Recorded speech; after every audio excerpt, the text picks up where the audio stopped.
Good evening to all and state dignitaries, all other dignitaries. Okay. मैं sociology की और social work के student हूँ. स्टूडेंट मतलब मैं टीचर हूँ और मेरा जो टॉपिक है that is penology in sociological perspective. अगर हम बात करते हैं तो पिनोलॉजी जो सब्जेक्ट है वो लॉ का सब्जेक्ट होता है या फिलोसफी का सब्जेक्ट या फिलोसोफर मानते हैं कि हमारा सब्जेक्ट होता है. पिनोलॉजी का मतलब है कि स्टडी ऑफ क्राइम, कि हम किस तरह से अपराध को समझ सकते हैं. मगर जब प्रश्न मेरे उस पर आता है कि मैंने ये टॉपिक क्यों लिया कि पिनोलॉजी ऑफ सोशियोलॉजिकल पर्सपेक्टिव, तो सोशियोलॉजी जो कि अगर हम कहें समाज और लॉ या सोसाइटी में जब हम प्रैक्टिस करते हैं लॉ, उसका इम्पैक्ट हमें दिखता है. तो जो भी क्रिमिनल है, क्या वो क्रिमिनल या क्राइम जो किया है उसने, उसका क्या रीजन है, अगर हमें ये पता नहीं होगा तो शायद हमारा जजमेंट भी सही नहीं होगा. तो इसके लिए बहुत सारे हमारे, क्योंकि जो मेरा पेपर है वो तो बहुत बड़ा लिखा है मैंने, तो मैंने सर को प्रॉमिस किया कि आई कंप्लीट इन 5 मिनट्स, क्योंकि मैं बहुत टॉकेटिव पर्सन हूँ. अगर मुझे उससे ज्यादा टाइम दिया गया तो मैं घंटे तक बोल सकती हूँ.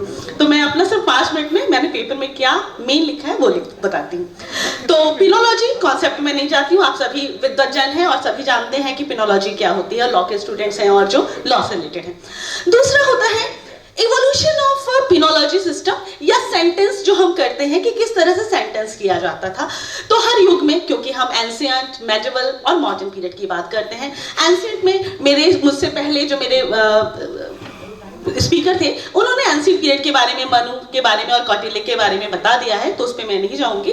तो हमारे मेडिवल पीरियड में भी कुछ सिस्टम थे, डेटरेंस था मेजली और रेट्रिब्यूटिव था. तो डेटरेंस और रेट्रिब्यूटिव एक सेंटेंस करने का तरीका है जिसको हम अपने अप्रोच में लेकर आते हैं. तो इसमें डेटरेंस थ्योरी होती है जिसमें हम लोगों पर रोक लगाते हैं ताकि क्राइम ना बढ़े.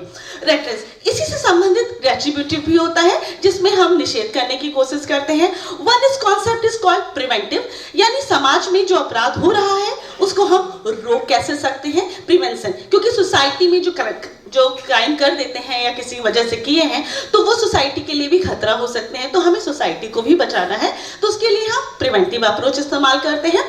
प्रिवेंटिव के बाद हमारा रिहैबिलिटेटिव अप्रोच भी आता है. ऐसा मानना है कि जिसने क्राइम किया है अगर उसको सजा मिल जाती है तो उसका हमें रिहैबिलिटेशन भी करना चाहिए और समाज में उसे दोबारा से पुनर्स्थापित करना चाहिए.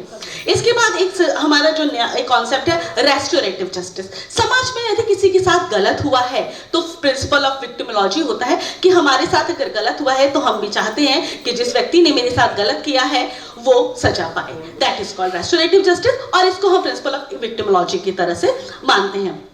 तो ये कुछ अप्रोचेस हैं जिनका हम इस्तेमाल करते हैं जब हम सेंटेंस के बारे में करते हैं. फिर आता है कि सोशियोलॉजी. अब सोशियोलॉजिकल थ्योरीज में हमने माइकल दुर्खाइम का नाम सुने हैं, हमने फुको का नाम सुना हुआ है, हमने कह सकते हैं कि फंक्शनलिस्ट थ्योरीज में वेबर का नाम सुना है. इन लोगों ने भी क्राइम के अलग अलग तरीके बताए हैं. तो ये जो बताते हैं इनका तरीका है डेटरेंस और रेट्रिब्यूटिव ही मॉडल को फॉलो करते हैं.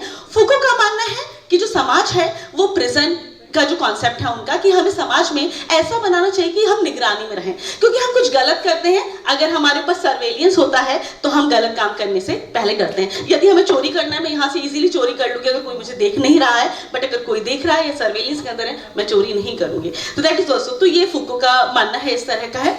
तो सोशियोलॉजी जो कि समाज में है तो उसके कुछ हमारे अप्रोचेस होते हैं, जैसे कि हमने कहा कि साइकोलॉजिकल अप्रोच भी है कि हमारी मनस्थिति कैसी होती है, सिचुएशंस कैसे होते हैं उस पर. जैसे हमारे सर सोधी सर ने पहले ही बताया कि कॉन्टेक्स्ट क्या है, कैसे हम करते हैं, ये भी है. तो क्रिमिनल जस्टिस सिस्टम अगर हम कहें तो इंडियन पिनल कोड में जो हमारे क्राइम का जो है कि हमारे 5 टाइप ऑफ सेंटेंसेस होते हैं जो कि आप सभी जानते हैं. तो उसमें हम उस सेंटेंसेस को capital punishment, rare to the rarest को दिया जाता है कि सारे साक्ष्य सही हैं, कुछ गलत नहीं है, हम उसके बाद ही उस पर करते हैं. और उसके बाद, क्योंकि कहते हैं ना delayed justice, denied justice, hurried justice, worried justice. तो कभी कभी हम इनको फॉलो करते हैं. तो ये जो हमारी थ्योरीज हैं ये मदद करती है कि हम सोशियोलॉजी के स्टूडेंट होते हुए भी समाज में क्राइम को किस तरह से रोक सकते हैं. और हमारा पर्पस है कि क्राइम को रोकना और क्रिमिनल्स में जो उनकी मनस्थिति है उनको सुधारना है. हम कहते हैं ना, एक डायलॉग है लास्ट में कि पापी से घृणा मत करिए, पाप से घृणा कीजिए. तो हमें पाप से, दैट्स मीन जो क्राइम कंडक्ट हो रहा है उसका रीजन फाइंड आउट करना चाहिए.